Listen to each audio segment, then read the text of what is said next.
Kabi-kabilang sunog ang sumiklab ngayong weekend sa Cavite, 30 bahay ang natupok, habang sa Maynila, residential at commercial building naman ang nasunog. Nagbabalita si Brian Basa. Nabulabog ang mga residente ng Santa Cruz sa Maynila nang masunog ang residential at commercial building ngayong Easter Sunday. Kaninang alas 11 ng umaga sumiklab ang apoy. Inabot ng halos 1 oras bago naapula ang sunog. Sa Zambales, makapal na usok at naglalagablab na apoy ang lumamon sa Central Business Area sa Olongapo City. Kaninang pasado alas 11 ng umaga nagsimula ang sunog. Naapula na ang apoy. Sa Taguig, isang bahay naman ang natupok nitong Sabado de Gloria.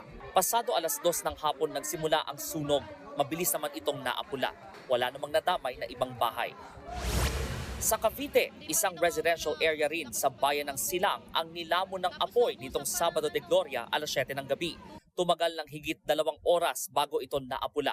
Aabot sa 30 bahay ang natupok. Wala namang nasaktan o nasawi sa magkakahiwalay na sunog. Iniimbestigahan pa ang mitsa ng apoy at kung magkano ang napinsalang mga ari-arian. Nagbabalita mula sa Frontline, Brian Basa, News 5. Mga kapatid, Jess De Los Santos po. Iba na ang may alam at may pakialam sa panahon ngayon. Para sa tuloy-tuloy na balitaan sa Frontline kahit weekend, mag-follow at mag-subscribe sa social media pages ng News 5.